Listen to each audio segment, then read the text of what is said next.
जय माता दी, जय जगदंब, नमो आदेश। मी प्राध्यापक आंधळे सर आपल्या ह्या व्हिडिओमध्ये स्वागत करत आहे। बीर कंगनाविषयी मागे मी जो व्हिडिओ तयार केला त्या व्हिडिओमध्ये आपण बीर कंगनाचे प्रकार कसे असतात, त्याचे मंत्र कसे असतात आणि सरळ बीर कंगन आणि उलट बीर कंगन म्हणजेच त्या ठिकाणी सत्व मार्गी बीर कंगन आणि त्या ठिकाणी तामसिक मार्गी बीर कंगन याचं वर्णन आणि त्याचे प्रकार आपण प्रॅक्टिकली बघितलेले आहे। आज हा जो व्हिडिओ मी तयार करत आहे या व्हिडिओचं कारण असं की बीर कंगनाविषयी अनेक समज आणि गैरसमजांना सध्या या ठिकाणी बघा उफाळ आलेला आहे। म्हणजे मी इंस्टाग्रामवरती काही रील बघितल्या, काही फेसबुकवरती त्या ठिकाणी प्रचार प्रसार बघितला, काही यूट्यूबच्या क्लिप बघितल्या। यामध्ये बरेच तांत्रिक मांत्रिक आणि देवऋषी लोक हे बीर कंगनाला त्या ठिकाणी हातावरती फिरवून दाखवत आहे। कोणी बीर कंगनामध्ये कापूर आणि लिंबाची ज्योत लावून त्या ठिकाणी ते बीर कंगन फिरत आहे आणि बीर कंगन फिरलं म्हणजे ते बीर कंगन सिद्ध असतं अशा प्रकारचा दावा त्या ठिकाणी काही तांत्रिक मांत्रिक करत आहे। तर यामुळे मला असं वाटलं की कुठेतरी आपण याविषयी आता थोडीशी जागृती केली पाहिजे। तुम्ही या ठिकाणी माझ्या समोर जर बघितलं असेल तर काही बीर कंगन ठेवलेले आहे। हे बीर कंगन मी स्वतः आज रात्री सिद्ध करण्यासाठी घेतलेले आहे की आज रात्री या ठिकाणी दिवाळीची अमावस्या असल्यामुळे माझ्या अनेक शिष्यांचे काही बीर कंगन माझ्यापाशी पोहोचलेले होते आणि त्यांचा आग्रह होता की गुरुजी आम्हाला बीर कंगन सिद्ध करून द्या। यापैकी काही शिष्यांनी याआधी जे पूर्वीचे गुरु केले होते किंवा इतर काही कुठले महाराज तांत्रिक होते त्यांच्याकडे तब्बल 50-50 हजार रुपये एवढा खर्च केलेला आहे। 50 हजार रुपये खर्च करून सुद्धा त्या ठिकाणी जे बीर कंगन त्यांना मिळालं ते उलट मिळालं। म्हणजे ना त्यामध्ये कुठलीही मंत्रशक्ती होती, ना कुठली ऊर्जा होती, ना ते कुठल्याही धर्म कार्यासाठी किंवा लोक कल्याणासाठी त्यांना उपयोगी पडणारं होतं। यासाठी या ठिकाणी जवळजवळ 9 ते 10 बीर कंगन असतील हे या ठिकाणी मी सिद्ध करण्यासाठी घेतलेले आहे। सध्या यांचं पूजन झालेलं आहे आणि आज रात्रभर यांची सिद्धी चालणार आहे। म्हणजे उद्या सकाळी दिवाळीच्या पाडव्याला ही सिद्ध होतील। आपण आपल्या मूळ मुद्द्यावरती वापस येऊया। मूळ मुद्दा आहे बीर कंगनाचे नेमके फायदे काय आणि बीर कंगन कसं फिरतं। बीर कंगनाचा मुळामध्ये सर्वात पहिला फायदा म्हणजे तुम्ही स्वतःचं स्वसंरक्षण त्या बीर कंगनावरून करू शकता। म्हणजेच काय तर बीर कंगन हे कधीही त्या मालकाचं घरधन्याचं ज्याने त्याला घेतलेलं आहे अशा व्यक्तीचं संरक्षण करतं। जुन्या काळामध्ये आपण एका राक्षसाची कहाणी ऐकलेली असते बघा। कहाणी अशी असते, एक राक्षस असतो आणि त्या राक्षसाला कधीच मरणाची भीती नसते। त्याचं कारण काय की त्यांनी स्वतःचा आत्मा एका पोपटामध्ये एका राघूमध्ये कैद केलेला असतो। म्हणजे जेव्हा तो राघू तो पोपट कोणाच्या तरी हाती लागेल आणि त्या पोपटाचा शिरच्छेद होईल, तो पोपट मरेल तेव्हाच हा राक्षस मरेल, अशी ती यंत्रणा असते। याला दुसरंच आपल्याला जर सामंजस्य म्हणजे समान उदाहरण जर द्यायचं झालं तर ते राजा रावणाचं आहे। दैत्यांचा राजा रावण याला दशमुख होते, तो दशानन होता, 10 तोंडांचा होता, परंतु त्याच्या नाभी स्थानामध्ये त्याच्या बेंबीमध्ये त्या ठिकाणी अमृताची कुपी होती असं म्हणतात। जोपर्यंत त्याची बेंबीचा छेद नाभिस्थानाचा छेद होणार नाही तोपर्यंत दशाननाला राजा रावणाला मरण नव्हतं। म्हणजेच काय तर तो बिनधास्त होता। मग तो ज्या राक्षसाने स्वतःचा आत्मा पोपटामध्ये लपवला असं समजूया किंवा राजा रावणाने स्वतःच्या नाभिस्थानामध्ये अमृत लपवलं असं समजूया, दोनही कथांमध्ये आपल्याला काय ऐकायला मिळतं की स्वतःच्या जीवाच्या संरक्षणासाठी त्यांनी गुपित अशी यंत्रणा तयार केलेली होती। असंच काहीसं बीर कंगनाचं असतं।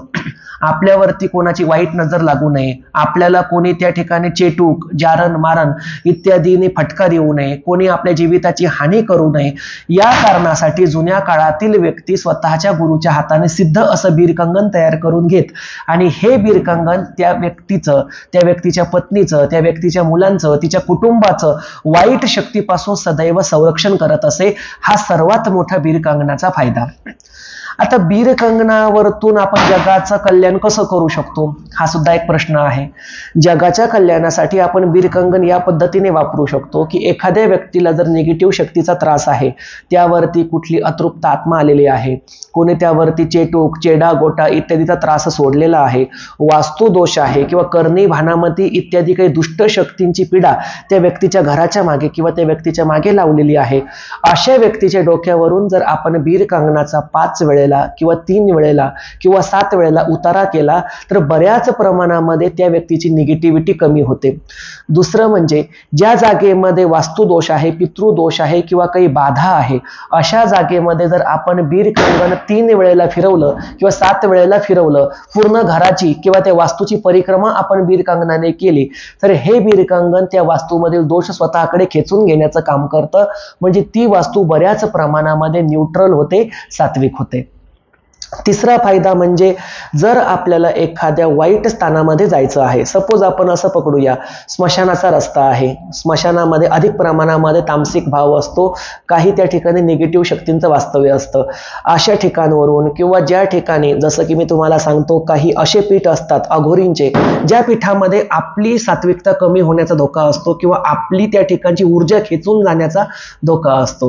जसं की अनेक महास्मशान आहे, या महास्मशानांमध्ये अनेक अघोरी तांत्रिक लोक अशा काही वस्तू जमिनीमध्ये गाडून ठेवतात किंवा स्वतःच्या आत्मशक्तीने असं काही बंधन निर्माण करतात की सात्विक व्यक्ती ज्याच्या अंगामध्ये संचार आहे, जो लोकांची कोढी सोडवतो, ज्याला काही दिव्य दृष्टी आहे किंवा ज्याला ध्यान अवस्थेमध्ये काही भाकणूक दिसते, अशा व्यक्ती जर अशा अघोरी लोकांच्या कॉन्टॅक्टमध्ये, त्यांच्या इलाख्याच्या कॉन्टॅक्टमध्ये गेल्या तर एकाएकी त्यांची दृष्टी बंद होते किंवा संचार बंद होतो किंवा वारं बंद पडतं किंवा मग निगेटिव्हिटी, जांभळ्या येणे, डोळे लाल होणे किंवा नकारात्मकता जाणवते. अशा सर्व सात्विक व्यक्तींनी जर हे बीर कंगण स्वतःच्या हातामध्ये धारण केलं, स्वतःच्या शरीरावरती धारण केलं आणि जर अशी व्यक्ती अशा बाधित स्थानावरून गेली तर सदर व्यक्तीला कुठलाही त्रास होऊ शकत नाही, कारण ते बीर कंगण स्वतःच्या धन्याचं, स्वतःच्या मालकाचं, स्वतःच्या स्वामीचं रक्षण करत असतं. असे एकूण हे बीर कंगणाचे फायदे आहेत. परंतु यावरती अनेक रान माजवल्या गेलं. अनेक लोकांनी सांगितलं की ज्यांच्याजवळ बीर कंगण असतं ते बीर कंगण म्हणे कानामध्ये बोलतं. हा अतिशय चुकीचा गैरसमज आहे.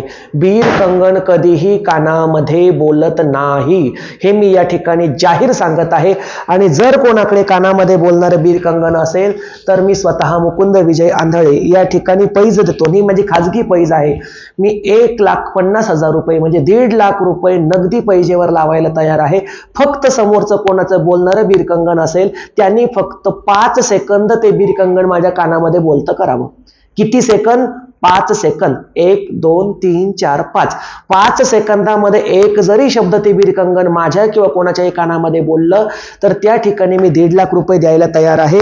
परंतु याची प्रक्रिया वेगळी असेल. पंच कमिटी बसेल, त्या ठिकाणी न्यूट्रल असे सभासद राहतील, ना ते माझ्या पार्टीचे ना ते समोरच्या पार्टीचे. आणि जर कोणाचा दावा असेल की बीर कंगण बोलतं, त्यांनी समोर येऊन ते सिद्ध करावं. यासाठी मी समस्त अघोरी समाज, तांत्रिक, मांत्रिक, देवऋषी, भगत सर्वांना आवाहन करतो. आणि माझा हे आवाहन करण्याचा उद्देश कोणाचाही अपमान करणे नसून अंधश्रद्धेला वाढावा न देणे हा आहे. बीर कंगण कधीही कोणाच्याच कानामध्ये बोलत नसतं. बीर कंगणामध्ये बोलण्याची शक्ती नसते. बीर कंगण हे निर्जीव धातूपासून बनलेलं एक कड आहे, एक बांगडी आहे, एक प्रकारचा तो एक नाथपंथाचा दागिना आहे. त्यामध्ये ऊर्जा असते, हे खरं आहे. त्यापासून जगाचा इलाज होऊ शकतो, हे खरं आहे. त्यापासून स्वतःचं संरक्षण होऊ शकतं, हे सुद्धा खरं आहे. परंतु बीर कंगण कधीच कोणाच्याच कानामध्ये बोलू शकत नाही, हेही तेवढंच खरं आहे. दुसरा गैरसमज आहे बीर कंगणासंबंधीचा तो असा की वीर कडा किंवा वीर कंकण ज्याच्याकडे असतं त्या व्यक्तीकडे म्हणे बाकीचे लोक आकर्षित होतात. हा सुद्धा अतिशय चुकीचा समज आहे. तुमचा सात्विक भाव, तुमच्यामध्ये असणारा त्या ठिकाणचा सत्वशीलपणा हा जगाला आकृष्ट करत असतो. त्यामध्ये बीर कंगणाचा कुठलाही रोल नसतो. तिसरा विषय म्हणजे वशीकरणासाठी बीर कंगणाचा वापर करण्यात येतो. हा एक गैरसमज आहे. वशीकरण हे खरं आहे, वशीकरण हे केलं जातं, त्याची विशिष्ट पद्धत असते. परंतु बीर कंगण जवळ ठेवल्यामुळे कोणाचंही वशीकरण करता येत नाही, हे सुद्धा सर्वांनी या ठिकाणी लक्षात घ्यावं. चौथा या ठिकाणचा गैरसमज आहे, बीर कंगण जवळ असल्यानंतर पैशाचा पाऊस पाडता येतो.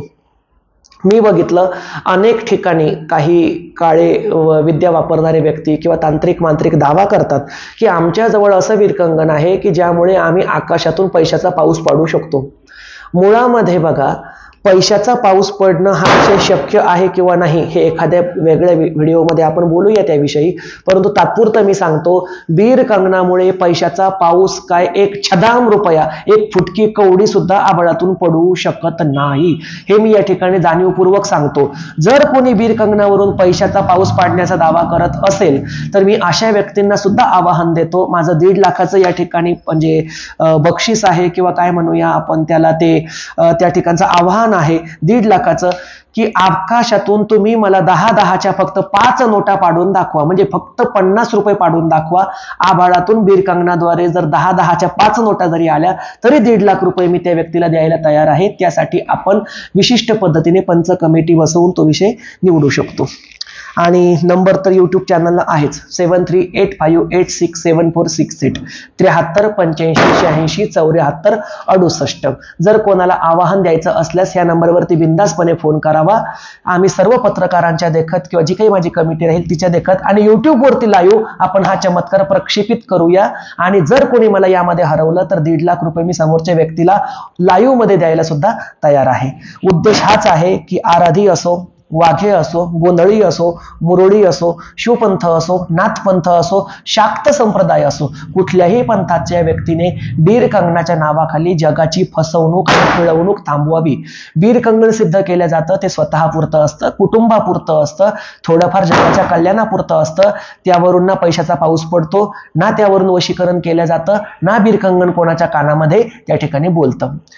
आता सर्वात फेमस चमत्कार बघा, अनेक बाबा महाराज वीर कंगन घेतात, त्यामध्ये लिंबू ठेवतात, त्यावर कापूर लावतात, त्यावरती बोट ठेवतात आणि ते वीर कंगन फिरायला लागतं. आता हे वीर कंगन नेमकं कसं फिरतं, त्यामध्ये मंत्र आहे का, त्यामध्ये कुठली शक्ती आहे का, त्यामागे कुठलं शास्त्र आहे का, हे आता आपण प्रॅक्टिकली बघणार आहोत.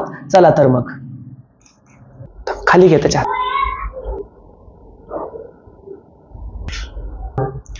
आता या ठिकाणी आपण हे बीर कंगन बघत आहोत.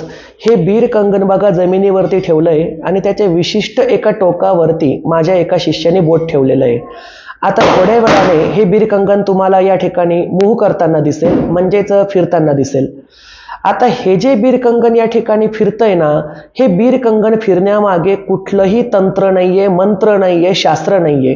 तुम्ही जर व्यवस्थित पद्धतीने याच्याकडे बघितलं तर तुमच्या लक्षात येईल की जसं आपण लहानपणी एखाद्या बांगडीसोबत खेळत होतो, आणि जास्त करून हे महिलांना माहीत असेल बघा, की जसं की लहानपणी मुली असतात बघा, त्यांच्या हातामध्ये बांगड्या असतात. लहानपणी मुली बांगड्या खेळताना अशी बांगडी जमिनीवरती ठेवायच्या, त्यावरती बोट ठेवायच्या आणि ती बांगडी आपोआप फिरायची. हा तसाच प्रकार आहे. बांगडी फिरू शकते, एखादं त्या ठिकाणचं प्लेन सपाट कडं फिरू शकतं, तसं ते वीरकंगन फिरू शकतं. फिरण्याचं कारण असं की ते धातूपासून बनलेलं आहे, त्याला विशिष्ट असं वजन आहे आणि पृथ्वीच्या गुरुत्वाकर्षणामुळे आपण जेव्हा त्याला आदर उभं करतो आणि वरतून भार देतो त्यावेळेला आपल्या बोटाचा भार एक तर धन प्रभाराकडे किंवा ऋण प्रभाराकडे पडतो, आणि या धन किंवा ऋण प्रभाराकडे आपल्या बोटाचा भार पडल्यामुळे ते कडं किंवा ती बांगडी किंवा त्या ठिकाणचं कंगन जे काही असेल ते फिरायला लागतं. आणि यावरून ते कडं सिद्ध आहे हे बिलकुल प्रमाणित होत नाही. अहो असे कडे काय, आपण 2 रुपयाची बांगडी सुद्धा फिरवू शकतो. आणि अनेक त्या ठिकाणचे तांत्रिक मांत्रिक किंवा आराधी लोक बोटाने कडं फिरवून दाखवतात, त्याच्या इंस्टाग्रामवरती, फेसबुकवरती, युट्यूबवरती क्लिप तयार करतात आणि दावा करतात की जे बीरकंगन आम्ही बोटावरती फिरवत आहोत हे बीरकंगन सिद्ध बीरकंगन आहे. सिद्ध बीरकंगन यावरून ठरत नाही. मग आता तुम्ही म्हणाल बीरकंगन सिद्ध आहे हे ओळखायचं कसं? तर बघा, हे ओळखण्यासाठी फक्त आणि फक्त प्रामाणिकपणा एवढाच त्या ठिकाणचा पुरावा आहे. म्हणजे काय, समोरचा व्यक्ती, समोरचा गुरु, समोरचा महाराज, समोरचे बाबा, जे कुठले तुमचे त्या ठिकाणचे गुरुवर्य आहे, त्यांनी जर ते इमान इतबारे स्वतःच्या आत्मसिद्धीने सिद्ध करून दिलं असेल, मंत्रशक्तीने सिद्ध करून दिलं असेल, हाच त्याला पुरावा. दुसरा म्हणजे ज्या व्यक्तींना ध्यान अवस्था प्राप्त होते, समाधी अवस्था प्राप्त होते, ज्यांना त्या ठिकाणी सूक्ष्म जगातील अनुभूती प्राप्त होतात, असे व्यक्ती मात्र ते कडं सिद्ध आहे की नाही हे हातामध्ये घेतल्याबरोबर ओळखू शकतात. हातामध्ये घेतल्याबरोबर अशा व्यक्तींना त्या ठिकाणी काही अनुभूती प्राप्त होतात, काही हालचाली प्राप्त होतात आणि सूक्ष्मातील त्यांना कळत असल्यामुळे ध्यान अवस्थेमध्ये जाऊन ते कड पॉझिटिव्ह आहे की निगेटिव्ह आहे, त्यावर मंत्रशक्ती आहे की नाही हे ती व्यक्ती सांगू शकते. परंतु अशी ध्यान अवस्था फार कमी लोकांना प्राप्त होते, फार कमी व्यक्तींना सूक्ष्म जगातील कळतं. सर्वसामान्य भक्तांना या ठिकाणी कुठलाही त्यावरचा पर्याय नाही आहे. हा एक मी तुम्हाला सांगू शकतो की बीर कंगनाला आपण त्या ठिकाणी जी लोलक पद्धती आहे, लोलक पद्धतीनुसार तिच्यावरती किती मंत्रशक्ती आहे, किती विद्या आहे हे ओळखू शकतो. परंतु लोलक पद्धतीमध्ये सुद्धा अनेक ठिकाणी फसवणूक केली जाते. त्यामुळे लोलक पद्धती सुद्धा पूर्ण पद्धतीनुसार विश्वासार्ह नाही, विश्वास ठेवण्याच्या लायकीची नाही. त्यामुळे योग्य व्यक्ती, योग्य गुरु, योग्य महाराज आणि जे आपल्या गॅरंटीचे आहे, जे आपल्या विश्वासाच्या पात्रतेचे आहे, अशा व्यक्तींकडूनच बीरकंगण घ्यावं. आणि हे बीरकंगणाची किंमत किती असते तर साधारणतः 2 ते 2.5 हजारापासून ते 5 हजारापर्यंत आपण घेऊ त्या क्वालिटीमध्ये हे बीरकंगण आपल्याला मिळतं. योग्य व्यक्तीकडून, योग्य दुकानदाराकडून ते विकत आणावं, योग्य सिद्ध व्यक्तीकडून ते अभिमंत्रित करून घ्यावं, त्यानंतर आपण त्याचा उपयोग घेऊ शकतो. दुसरा विषय म्हणजे तुम्ही ज्या वेळेला बीरकंगण घेता ते बीरकंगण सिद्ध करण्याचा विशिष्ट मंत्र असतो. तो मंत्र जर तुम्हाला गुरुने शिकवला तरच ते बीरकंगण कार्य करतं. आता तो मंत्र कसा वापरायचा? जे कुठलं बीरकंगण आहे ते तुम्हाला हातामध्ये घ्यावं लागतं, त्याला हळद कुंकू लावावं लागतं, त्याला धूपदीप दाखवावा लागतो आणि कापराची ज्योत जाळून त्या ठिकाणी जो तो मंत्र शिकवलेला गुरुनी आहे तो त्या बीरकंगणावरती म्हणून त्याची फुंकर बीरकंगणावरती घालावी लागते. ही फुंकर बीरकंगणावर घातल्यानंतर स्वतःच्या दोनही भुवयांच्या मध्ये बीरकंगण धरून त्या ठिकाणी तुम्हाला त्या बीरकंगणाला कमांड द्यावी लागते, म्हणजेच आज्ञा द्यावी लागते आणि स्वतःचं इच्छित कार्य सांगावं लागतं की हे बीर महाराज माझं संरक्षण करा, माझ्या मुलाचं संरक्षण करा, माझ्या कुटुंबाचं संरक्षण करा. किंवा हे बीर महाराज मी सदर वास्तूमध्ये आलेलो आहे, या वास्तूमध्ये काही दोष आहे, हे दोष तुम्ही निवारण करा. किंवा हे बीर महाराज मी स्मशानातून जात आहे किंवा वाईट शक्तीच्या प्रवासातून जात आहे, त्यांच्या इलाख्यातून जात आहे आणि मी तुम्हाला माझ्या दंडामध्ये धारण करत आहे, माझं संरक्षण करा. तो मंत्र बोलल्यानंतरच बीरकंगण स्वतःचं कार्य करतं. आणि असा बीरचा मंत्र हा शाबर मंत्र असतो. तो कसा हे आपण याच्या आधीच्या व्हिडिओमध्ये सांगितलेलं आहे. त्यामुळे ज्यांनी बीरकंगण घेतलं असेल त्यांनी आपल्या गुरुकडून तो बंगाली शाबर मंत्र सुद्धा शिकून घ्यावा, हे सुद्धा महत्वाचं. नाहीतर हल्ली काही लोकांनी ते मंत्र दिलेत, ओम बीराय नमः, बीरदेवाय नमः, वीरभद्राय नमः, असले मंत्र बीरकंगणाला चालत नसतात.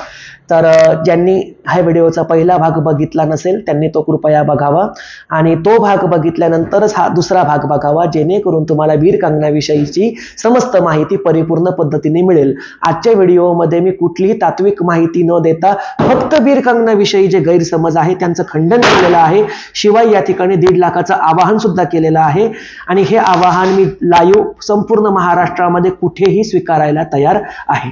सर्वांचं कल्याण असो. जय माता दी, जय जगदंब, नमो आदेश.